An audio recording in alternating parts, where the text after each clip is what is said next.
Hey guys, welcome to TA Outdoors, and I'm walking into the woods now, just hiking in.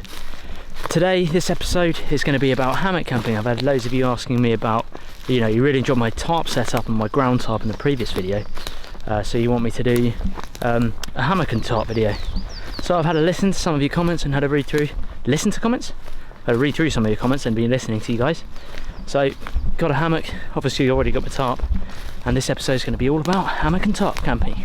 Hey guys, first thing I do usually when I get into the woods, before I even unpack my bag, is I keep this right at the top of the bag actually. It's just my knife and my fire steel, and I just pop this on the belt straight away because it's a tool I'm going to use pretty frequently, and I want to have everything when I'm building stuff on me as soon as possible. Usually have it about there, just level with my arm, where my arm would naturally kind of flop down, and that just sits on the belt loop.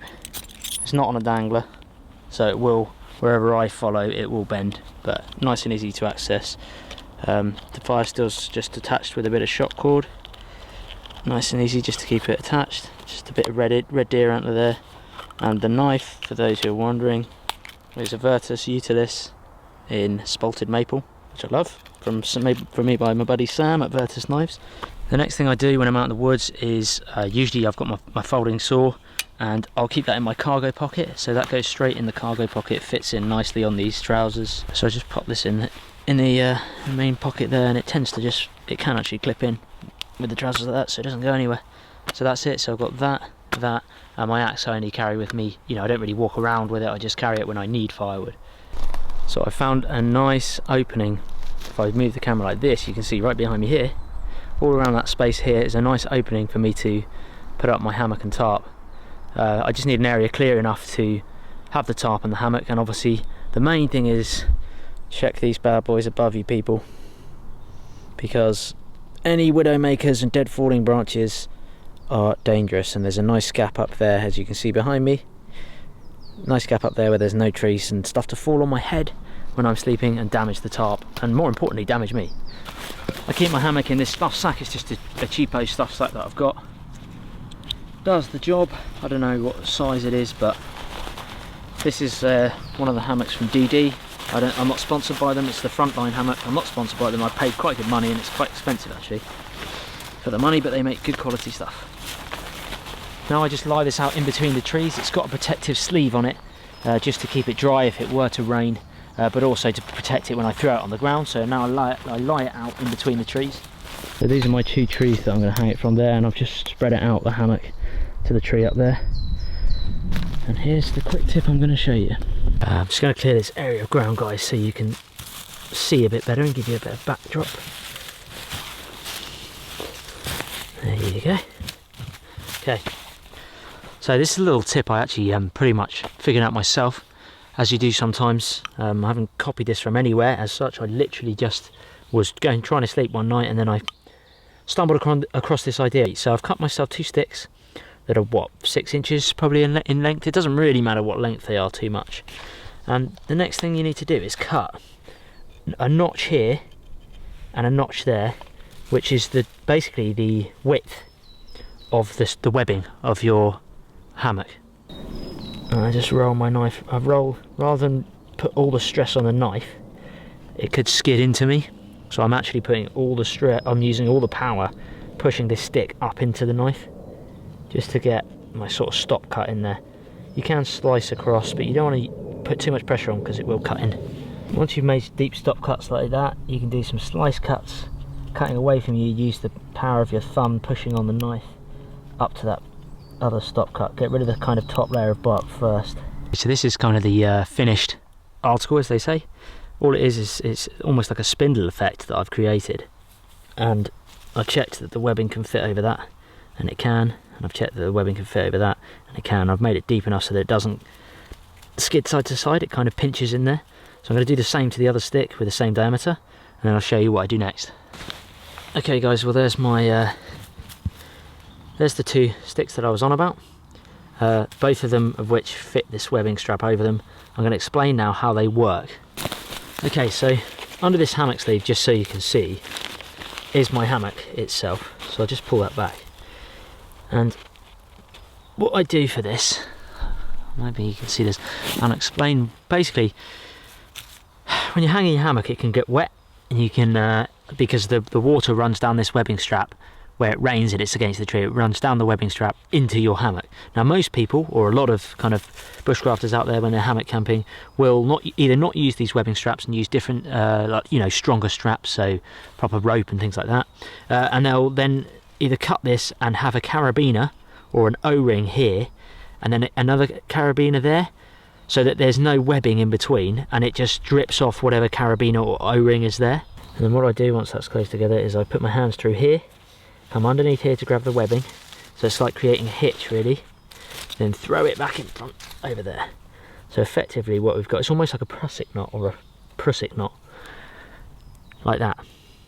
Okay, at this point you can then either tie this to the tree, which I'll do now actually. I'll tie this to the tree and then I'll show you the next step. I'm going to do this the other end first, and I'm doing it quite close to my hammock here, so I'll do this the other end as well, and then I'll hang it up, then I'll explain the next stage. So I pull this through just to check, and I want my hammock about waist high, so I just keep pulling it a bit more tension till I get it. Then I come round this side, I do a sort of shoelace knot there. Once I've gone around the back of the tree, you've got your two ends like this, and I just do a shoelace, but like the beginning of a shoelace, over and under, but 3 times, 2, 3, then pull tight. And what you'll find is that alone will actually just pinch by doing it 3 times. But now you can do your bow knot or your bunny ear, whatever you used to call it as a kid, easy to remember, and that acts as its quick release anyway, and it gives it a bit of tension. So that's one side. Now I'll go do the other side. Okay, so hammock's about waist high, gone around the back of the tree, hoping you can see this. So 1, 2, 3, pull tight, then you can relax, get your bow ready, do your bunny ear bow. I don't know the official name for that knot. And there we go, hammock's sitting nicely. There you go, you can see my hammock and the hammock sleeve there, just sitting there. Now I'll show you what the stick does. So I've kept this quite close to the end of the hammock. I don't think you guys can see if I zoom out a bit. Oh no, you can't really see. So the edge of the hammock's just here, and I kept it close purely because this is going to act as my drip line. Okay, so if it rains and hits this side, which is the outside, this is going to be outside of the tarp, this area. If any rainfall hits this side, it's going to trickle down and drip off this stick. But there's one thing I need to do, one more thing, and that's, now, at this stage you want this strip line to be, well, this part needs to be under your tarp, because if this gets wet, then your hammock's going to get wet. So at this stage, if your tarp's already up, which normally I would put my tarp up first, but I wanted to do this just so I could show you. I know it sounds confusing, but hopefully you guys get this. This part needs to be under my tarp. This is my hammock over here. There's my hammock. But at this point, you can just roll this to adjust it, and it can roll up like this. If I let go, it goes up like that. And you can adjust this to wherever you want. When you roll it down, it does tend to go wider, but you can just slip it down like that. So this drip line I can adjust really easily. Okay, so that's the adjustable stage. But once I've got the adjustable bit right and I know where I want my drip line, then I do another loop with this part, and that's where it goes out and over into this notch. And the same with that part, over there, and it sits in the notch. Okay, so this means when it rains here, okay, it will trickle down the back of this stick and out to the sides. And because there's no rainfall forecasted tonight, guys, I've actually gone and filmed this at home. Hopefully the footage you're watching right now is showing you me with a watering can putting storm force, gale force rain, torrential rain on the web strapping, and you'll see what I mean by the drip stick. I'm going to call it a drip stick, guys. I've completely thought of this off my own accord in my head, not copied anyone. I literally just thought it in my head the other night, so I'm going to call it a drip stick.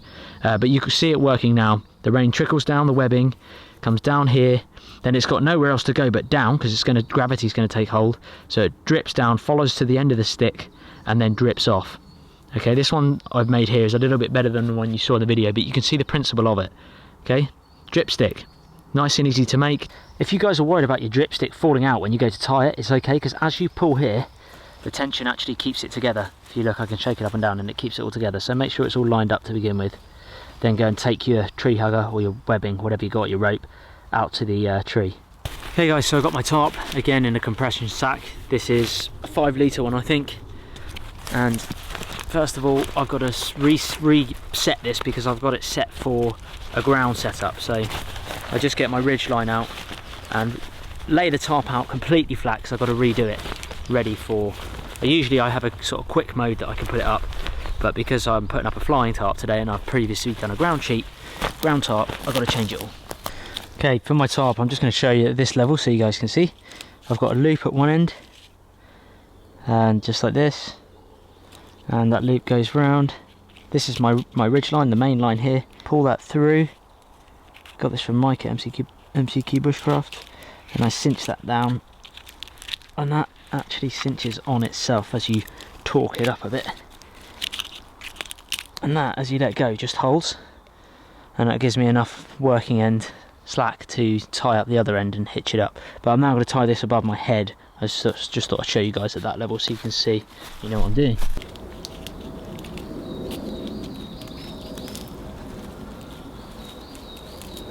Okay, at this end, I'm just going to do a kind of a taut line hitch type thing, where I'll take the other end of cord, I'd go round, just showing you at this level again, so there's no tension unfortunately, but I go round the ridge line, then back over it, then pull it so it pulls tight like that, and then I come round with the slack. There's different ways of doing this, but I'm having to hold the ridge line here so you guys can see. Then what I do, I'm just going to pinch it on my foot, is I hold here, pinch here. I can let that go slack now. Okay, so I've pinched this cord here, then I'll make a triangle. If you can see, if I don't pinch a minute, you can see this triangle here. Make the triangle go underneath it and pull it that way, there, as a loop, okay?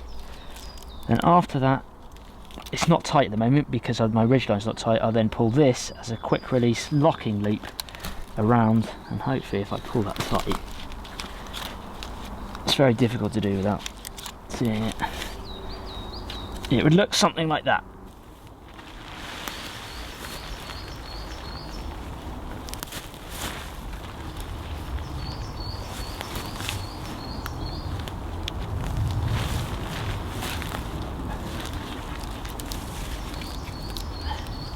Hoping you guys can see this because I'm shooting into the light, but I've made my taut line hitch and my quick release loop, if you can see, is just huge. So I'm just pulling the slack through a minute, and there's my kind of quick release loop. But to be extra secure, I'm just going to put a stick there, pull it tight, pinch that. Now I know that's never going to slip, and it's really, really taut.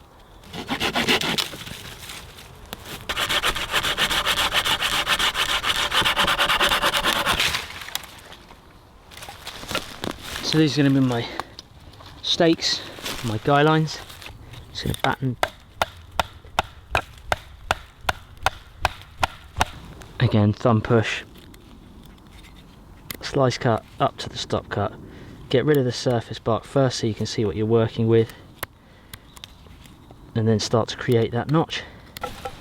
So I'm just going to use my hatchet to stake off the ends, really. And just point the ends for the stakes. They don't have to be immaculately sharp. The ground's quite soft here. It is dry, but it's soft peaty ground, so I'm going to leave it flat like that and not kind of point it. I'll just come a bit thinner, purely because I'm going to cut my notch this side, and that way the line's going to pull on this side, and that acts as like a wedge. So I'm just going to keep that flat rather than point it. Just gives it a bit more stability. If you imagine that's dug in the soil, it's much more of a wedge than a point shape would be, because it would taper down, there'd be less resistance pushing that soil. So I'm going to keep that as a wedge and do that to all of them. Probably thin it out a little bit more. Not too thin, so I need to get it in the ground.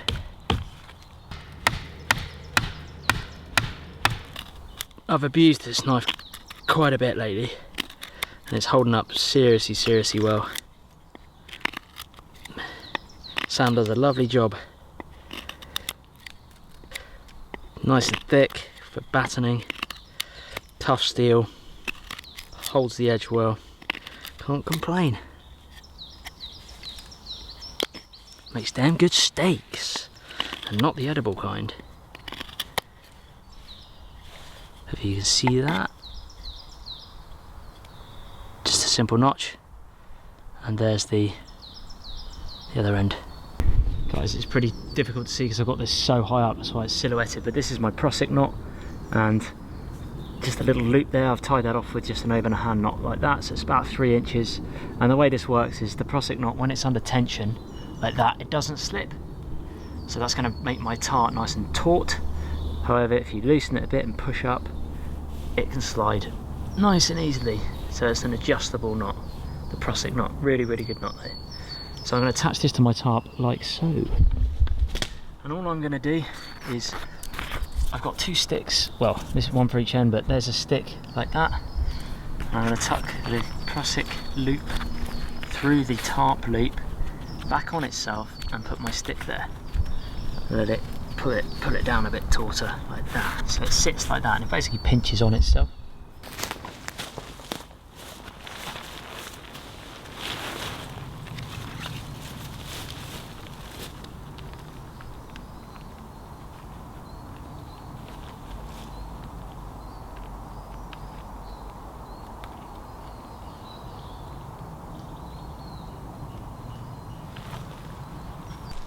So I've adjusted the tarp. I'm now going to re-put my hammock up one end, because I've left it lower the other end just so I can get the tarp up.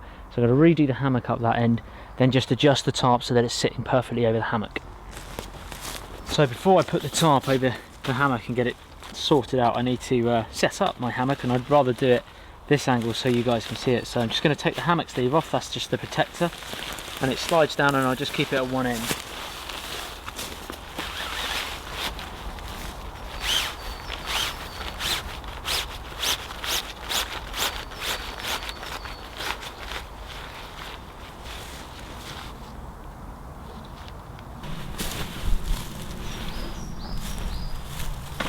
Gonna be honest here, the dripstick, well, the dripsticks were way too thin, and they both snapped. So I've used a thicker stick. I'll show you. So it's not raining tonight anyway, so it doesn't matter if these don't work. And in all honesty, guys, they are a work in progress. They definitely are not perfect, and they're known to snap. And the problem is when you sit in it, I've found the webbing spreads in the hammock like that, and what it does is it twists the stick. When you bear in mind there's a lot of pressure on that stick, so it needs to be really thick, but you can see it twists it. So the drip thing still works, and it's working with thicker sticks, but if they break, they do break with thinner sticks. Worth noting, guys, we all try and experiment, we all try and do little tweaks here and there. Things fail, things don't work, things do work.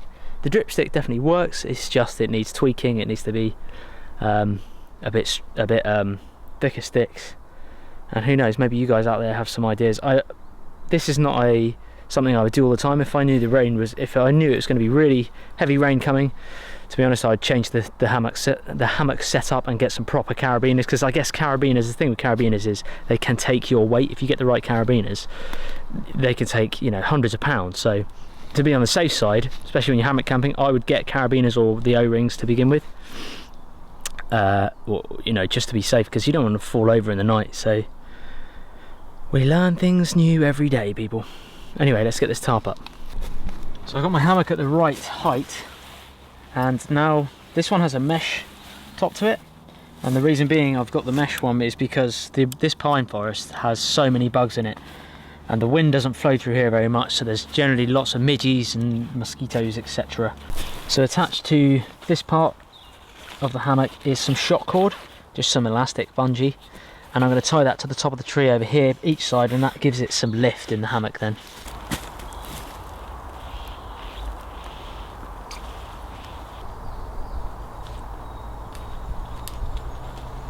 So here's the under blanket with some elastic cordage on it as well, so it comes up like that. There's the carabiner on elastic cord, just clip one that side.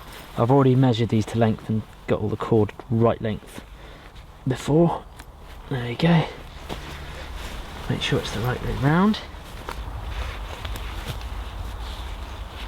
So now I've got the under blanket on, I can go and put the self-inflating mattress in, and it's actually the other side of the hammock. There is a slot where you can put it in between the material, and it just makes it easier, so it stops it sliding around.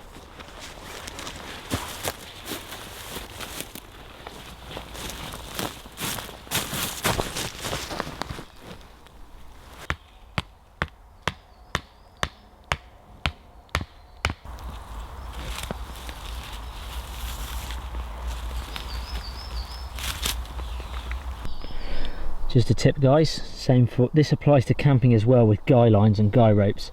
When you're tying out guy ropes, make sure you tie out to where the seam is going, so you know, in the same direction as the seam. For example, with this, the seam is the actual webbing strap itself, so it needs to come exactly out at that angle.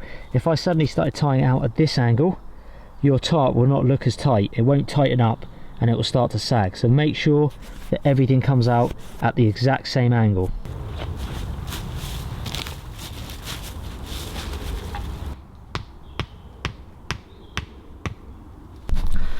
Okay, so plan is I'm going to go for a low steep side on the far side, which I've just pegged down over there, and then this side is going to be quite high, just so I can see out into the woods.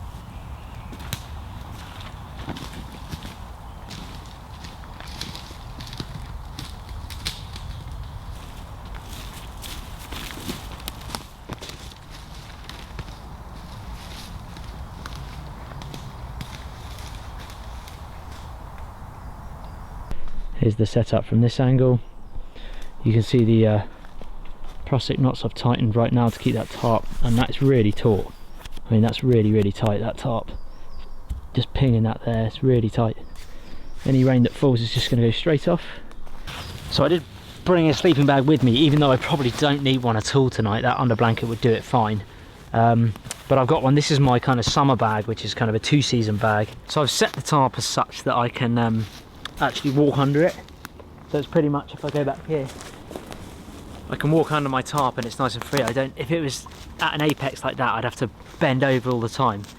Really important guys, stay hydrated, bring more water than you need, just in case you need to put out your fire quickly and things like that where you need to go. Don't just leave your fire burning, always bring more water really than you need. Little and often, water. And these. Bit of trail mix guys. So important for the old energy. I just keep it in a resealable bag. Mixed up peanuts, raisins, dried fruit. So important to have. So guys, I'm just digging a hole for the fire. I'm not having a fire for warmth, I'm literally having it for a bit of cooking to cook up my meal, and that's that. But I'm just digging down this peaty layer, because that's, you know, the dangerous layer, to this soil and gravel. There's a gravel layer below. And I'm going to dig down, and I've got some rocks to put there as well. You can see the different colour in the soil types, and there's loads of stones here, which is good because it's protecting that forest floor. Get the tree roots out of the way as well. Get all these out of the way. This could be used for cordage as well, but not today. I'm not a purist. I do use it sometimes for cordage, but just here to camp really, in a hammock. Got some rocks here. I'm going to put the fire on these.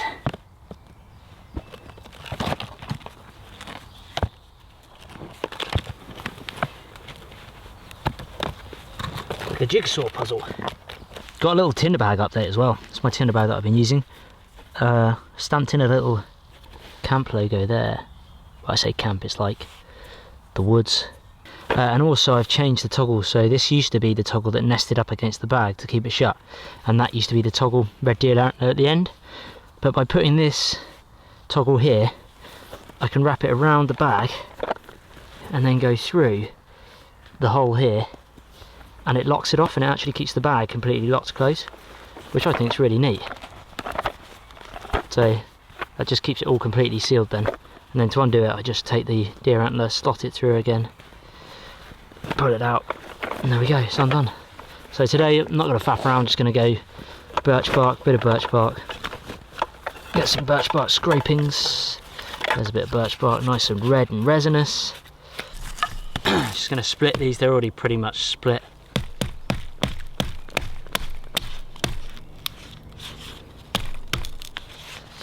I want to try and keep them straight. This is going to be my fire lay. There we go. Same again.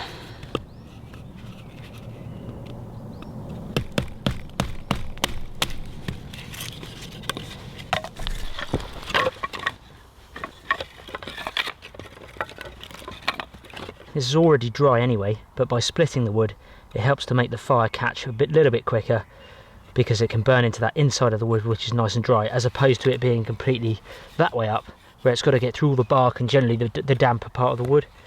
So it's good to have a nice flat fire lay, and then I can put my birch bark there. Now I need to get some twigs ready. As you can see, deadfall for days. There is literally deadfall everywhere.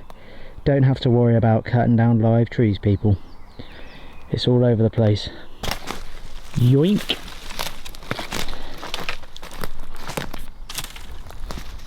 Just grabbing it first because I can process it nearer the fire. So much, look at this lot. Loads!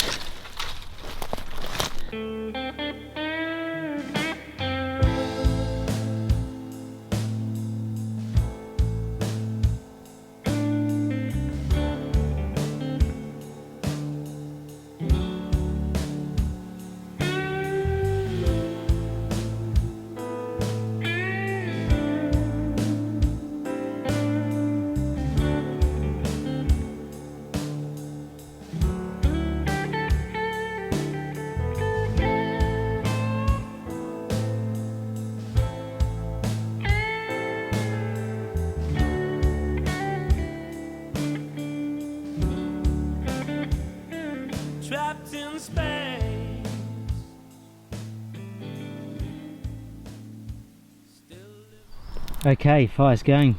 Cooking on gas, as they say. While the fire's going, guys, as you can see, it's all staying on the rock. I'm only using small sticks and small twigs to keep it up on the rock, but I want to get a good bed of embers going if I'm going to be able to cook my food. And speaking of food, let me show you what I got. One frying pan. Okay, so for those that remember from one of my previous overnighters, I was talking about these test tubes, these plastic test tubes, which I keep all my spices, herbs and oil in. And what I've done, I've actually modded these up a bit. So I've just adapted them slightly, and I've put little little markers in, and this one's better to see actually. Those dashes represent one teaspoon. So between that point and that point, about 2 centimeters, is 1 teaspoon of whatever's in here. And it's just and I've done it on both sides, so you don't have to keep lurking around trying to find the dashes and the marks. And it's just really helped actually to cook, not so much with the spices, but especially with the oil. I know that if I want 1 teaspoon of oil, or 1 tablespoon of oil, 1 teaspoon of oil, sorry, if I want 1 teaspoon of oil, I literally just pour it slightly up to there, just check it, then I know I've used a teaspoon of oil. Same with the coffee. Okay, so this is my powdered coffee. when I want to use a teaspoon of coffee or 2 teaspoons of coffee, I'll just go down to the next increment. Really simple DIY, easy thing to do. The reason I've got 2 oils is one is olive oil there with the O for cooking. One is walnut oil, which I do use for cooking, but I also use for oiling my cookser, just to keep the wood in good condition and maintain it. So that's why one's got a W and one's got an O. But I'm going to need the olive oil for this. I also have my salt and pepper pot, which is 2 Coca-Cola bottle caps glued together basically with a bit in the middle. One is salt, one is pepper. I put a white dot on the salt one because salt is white, and then I know exactly where salt is. So pepper, salt.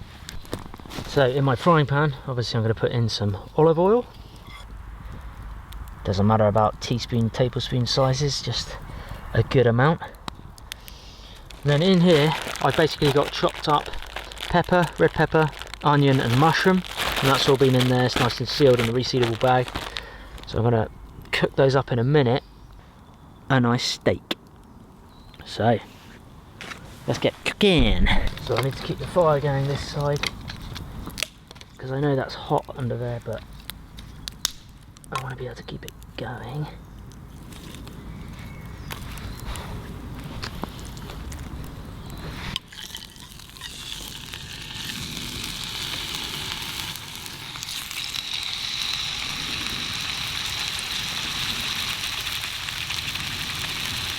Get that steak spice on it. Woohoo! Quite a bit of steak spice. Bit of pepper. Oh yeah, this is going to be awesome. Quite a bit of pepper in there. Oh, that's going to be so good.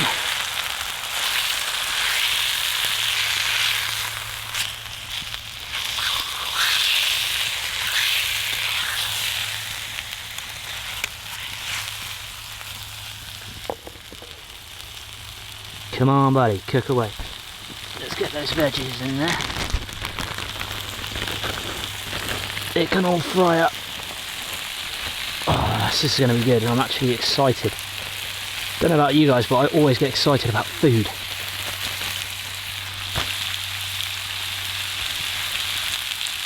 I may even chuck on some Italian herb as well. I've already got steak spice on there, but just for the veg. Oh yes.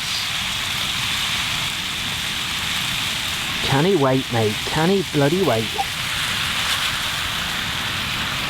Obviously I would have preferred the steak grilled, but because I want some of these, because I don't want a huge fire, I'm just going to fry it all. Keeps it all together as well. What I might do is hold that now just above the flame. Yeah, that's going to do it.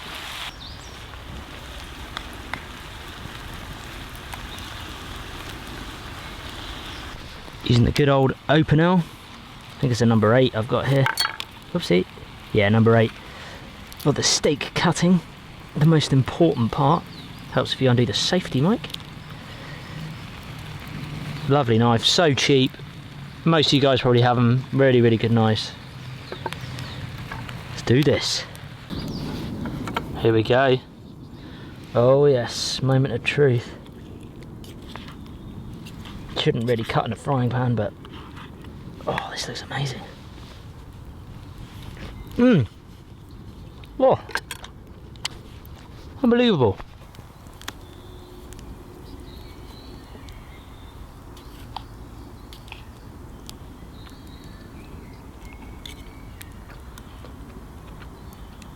So, rather than put my food on this, guys, I'm actually using it as a rest for the frying pan, because obviously the frying pan's boiling hot. And just allows me to tuck into my food without burning my leg. This is incredible. Strangely, it's actually the onions that I'm really getting here. Taste wise, steak spice is unbelievable. Really glad I got that. Can definitely taste the Italian herb in there. I'm getting the meat sweats over here. Got some beer for you guys in a minute as well. Bit of a beer review. I'm going to switch off and enjoy. See you in a minute. So, grub is in the tun, and it was good. Got the old twiggy fire, the twiglet going on down there, and I literally won't leave it. I won't let it get any bigger than that. So I just feed it every now and then just to give me a bit of light. Don't need it for the warmth at all because it's so warm. As you can see, I'm just in a shirt. But it's that time of the evening, guys, for the beer review. And this is what's on offer today. We have Wolf Warning Double Brew Lager. Double brew. It says a light lager and a dark ale brewed separately but matured together. Interesting. 5.3%. We have Stone IPA from the iconic West Coast style IPA. 6.9%. And Dale's Pale Ale, brewed to, what's that say? Brewed to and canned by Oscar Blues Brewery, Colorado, USA. A mountain pale ale, 6.5%. So it's competition, guys. You have about 6 seconds in a minute to choose which beer I'm going to choose to see if you can get it right. So fingers on the keyboard and get ready. We have Wolf Warning, Stone IPA, Wolf Warning, Stone IPA, and Dale's Pale Ale. Get ready on the keyboards in 6, 5, 4, 3, 2, 1. Gonna give you a bit more time because you're probably typing still. And ka-ching! Congratulations to those that chose Stone IPA. Let's have a taste. Into the crib. Whoa. Yes. Got the fly net up at the moment because the fire's going and the smoke's just blowing all those bergs away. So, Stone IPA, guys. Here we go. Uh-oh. Spillage. Oh, just that spillage tasted good. Cheers, guys.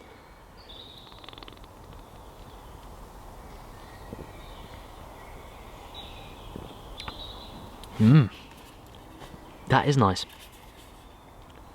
Real punch. That is a bold, punchy taste.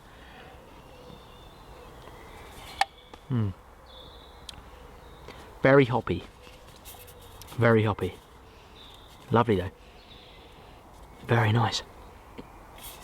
6.9% though. Better take my time.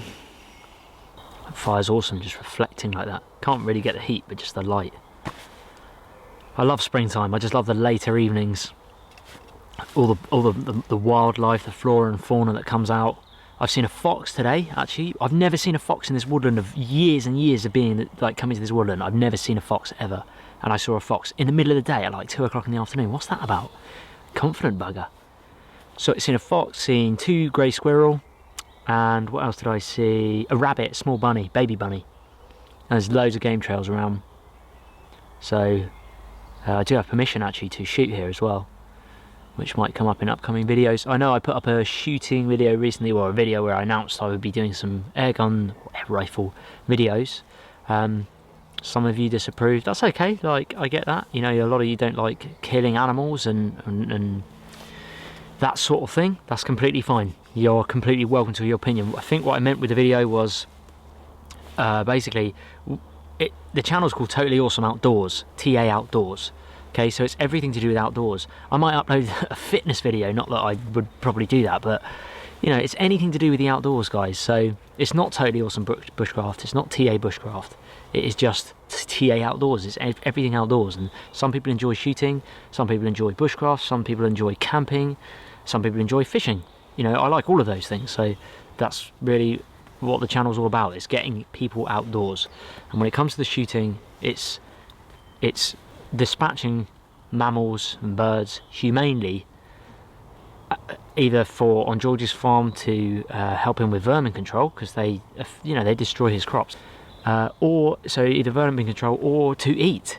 Yeah, so I can eat it, or to maybe use the pelts or the fur and skin it. There's all things like that. It's not just going out and fun and running around with a gun. Yeah, here we go, let's kill something. It's not like that, guys. It is literally just another avenue and type of content that I would like to bring you guys, and hopefully you can join me on the journey. I'm not saying go out and buy an air rifle and start shooting things. It's, you know, the great thing with air rifle shooting is that it's compared to shotgun shooting, it is a hell of a lot cheaper. It's more accessible. You can shoot targets. You don't have to go and shoot animals. You know, you don't have to. No one's telling you to. I'm not telling you to. You can just go out and shoot targets. And in fact, most of the time, that's probably what I'll be doing. Anything you guys want to ask, ping me in the comments section. Also, videos that you guys want to see. What type of videos do you want to see? It's TA Outdoors, remember. It's not just TA Bushcraft. Obviously, a lot of you have come here for the bushcraft, which is great because I absolutely love it, and there'll be loads of bushcraft videos coming. But yeah, give me an idea, guys, of what you would like to see on the channel. That would be great. I'm just getting things ready. I always start to get things ready once the dark starts to come. So I've got my head torch on me, and I've actually just half hitched another torch here, just in case the head torch runs out. And if I need something in the dark, a torch, I can just touch the ridgeline, run my hand across, find this cord, and then I know I've got a torch here. And that's just another thing I've been thinking about and trying to make things more efficient, keep things nearby.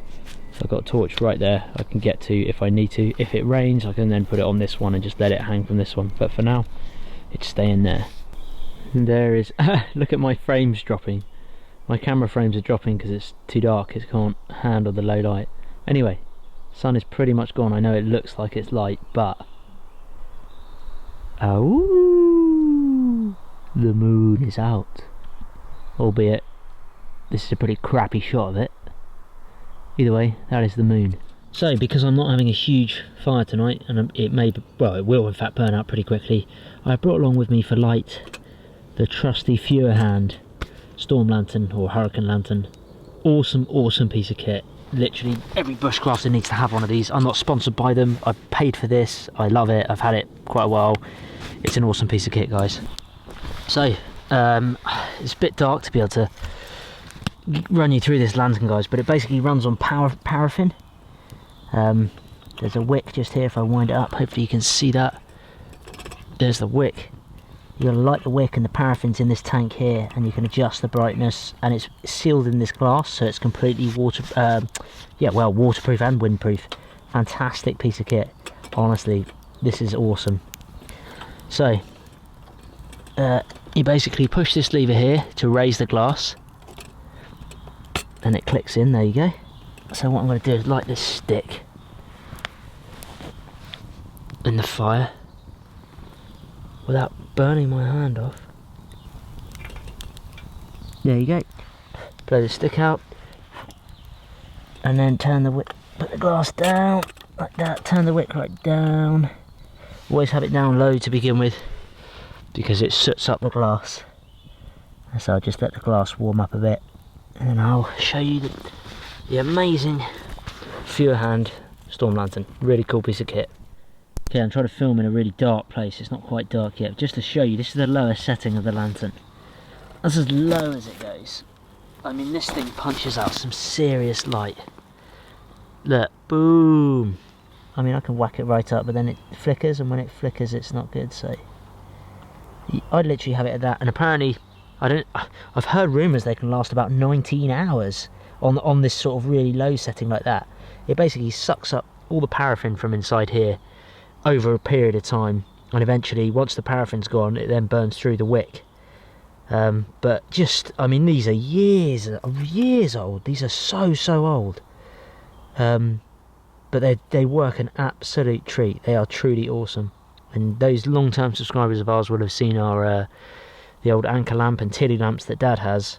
This is basically like a more portable version, and I find them absolutely awesome. I know the Scouts use them a lot. You can't go wrong with these guys. Seriously, if you're looking at getting a lantern that gives you warm ambient light around camp, and where you can change the settings unlike a torch sort of thing, then look no further. Oh, it's good to sit down. Next beer is, off warning, busy. Such a still night.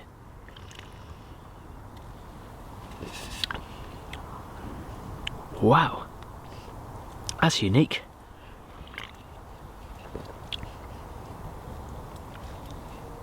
That is unique. Okay, dropping frames again. There we go, it's better. On to the last one, chaps. Dale's Pale Ale by Oscar Blues Brewery. Getting a lot of USA ales and IPAs over here. Cheers. Oh, that's nice. That is nice. Well done, Dale. Or should I say Oscar?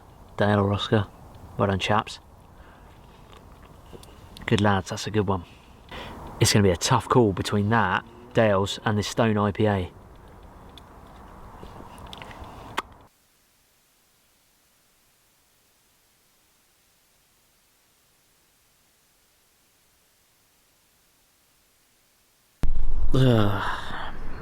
Morning, guys.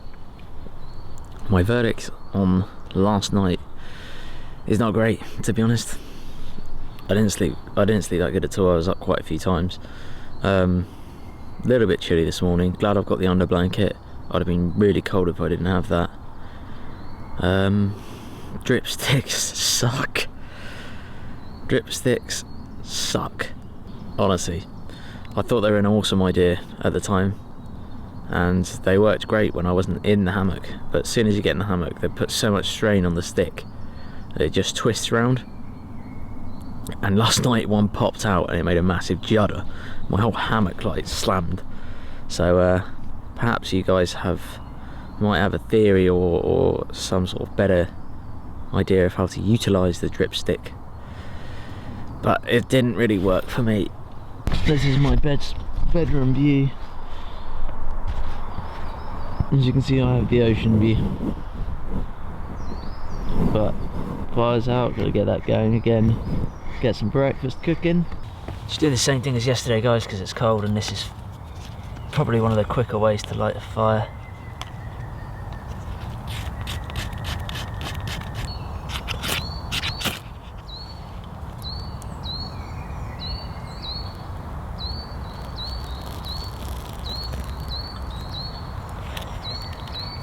Got some spare.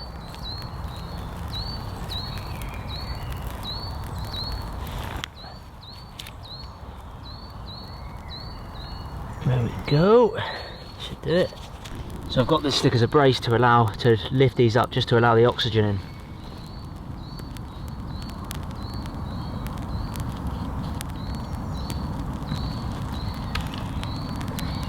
And that is cooking away now. At this point I can just keep adding more sticks in a teepee way, teepee shape. I love the old teepee.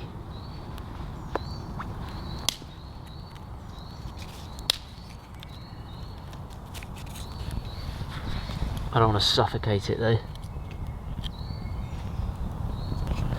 I didn't put a fire lay down actually, which was not a good idea, but that might do something. Just tucking those under there just might help. Fire lays make such a massive difference, guys, if you use split wood like this. Honestly, it's huge the difference it can make. It works a charm.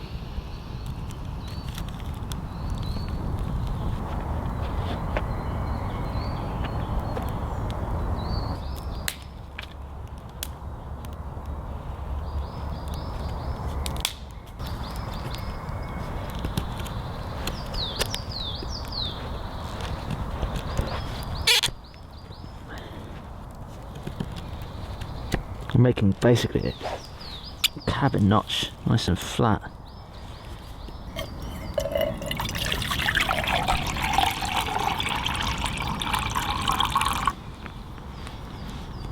Really like this canteen set, the Pathfinder one. Very practical, simple and practical. Boom, pot hanger.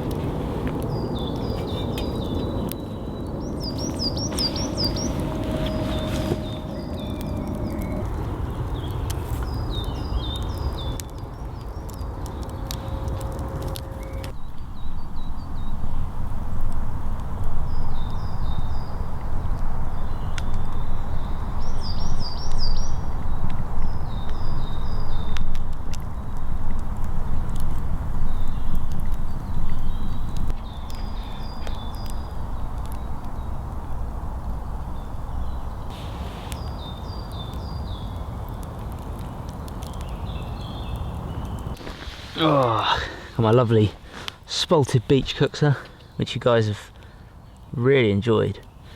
Gonna give myself a bit of coffee.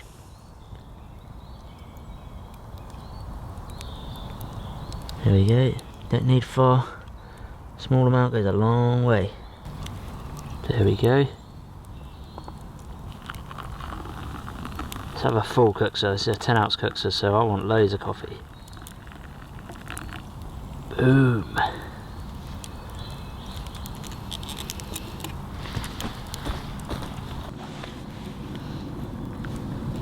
Keep that fire going. Oh, lovely. Cheers, guys. It's my bannock mix. Literally just flour, a bit of powdered milk, salt, sugar, all mixed up in there. I'm just going to do the bannock in the frying pan today, because I've got all that lovely oniony flavour and stuff like that in there. I'm not going to put all of it in.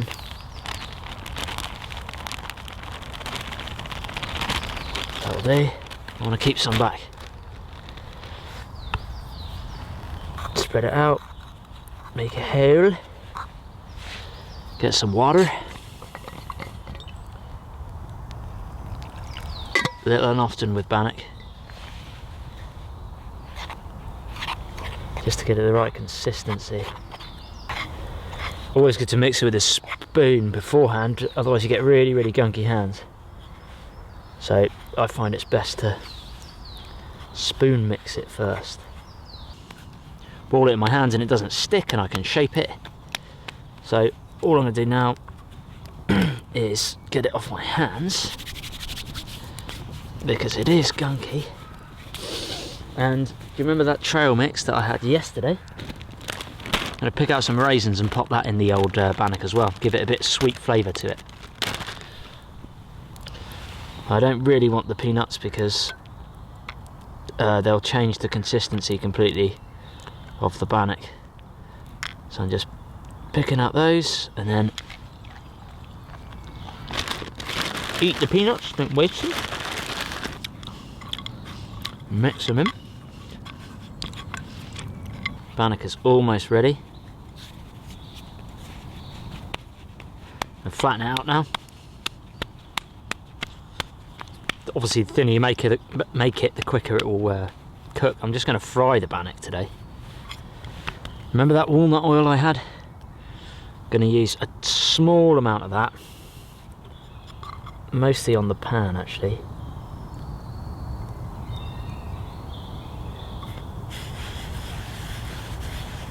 Just spin it around. Now, once you've done that, I like to put a bit more flour on top, and this just helps to stop it burning. Top like that. Bottom, top, just do a couple of flips like that. It's ready to cook.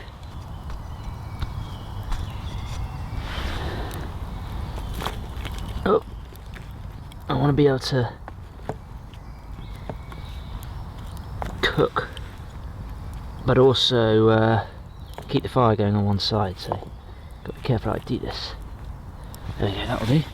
Burnt one side of the bannock, so I've it doesn't matter though, because you can just scrape that off and it's crunchy underneath. But I've pushed it right to the other edge of this saucepan now, the frying pan, sorry. I'm just going to keep it out, so just the heat will heat the frying pan still, so just to cook it a bit slower. I also eat dried fruit. This is dried mango. Really, really nice and chewy. Packed full of vitamins and very good for you. Well, that side's tasted quite nicely. That was quite burnt, but as you can see inside when I crack it, perfect. Bannock bread with raisins. Oh.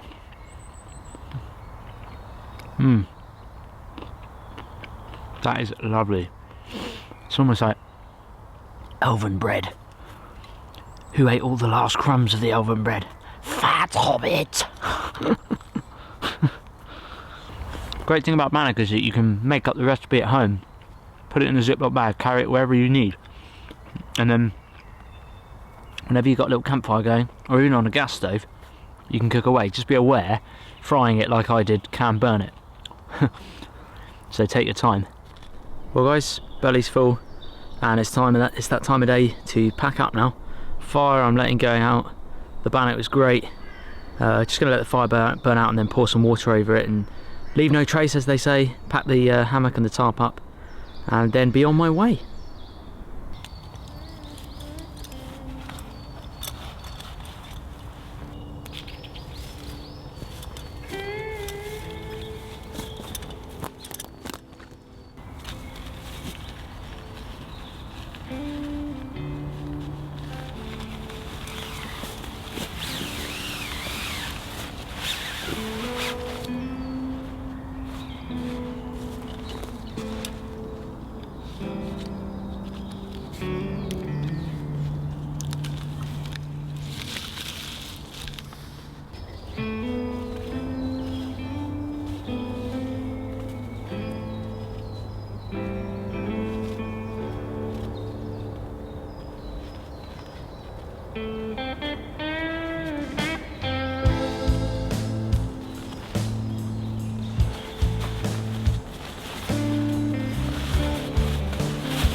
Trapped in space,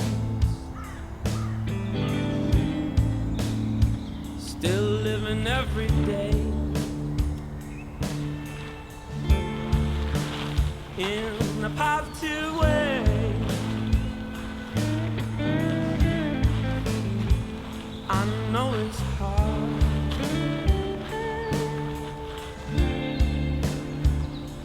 When I'm gone, but I'll be back someday to keep searching through this misty haze.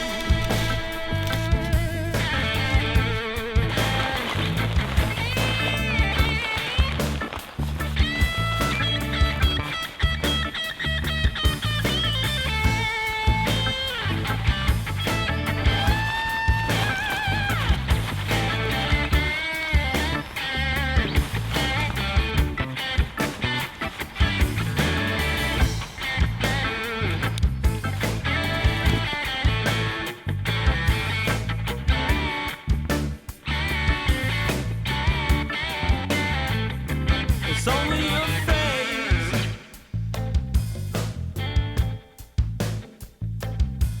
As time ticks on, things come and go in life.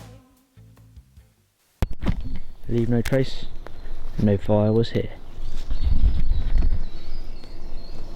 Well guys, thank you very much for watching. I hope you enjoyed the video. I know it's quite a long one, so if you're still watching, thanks very much for sticking by.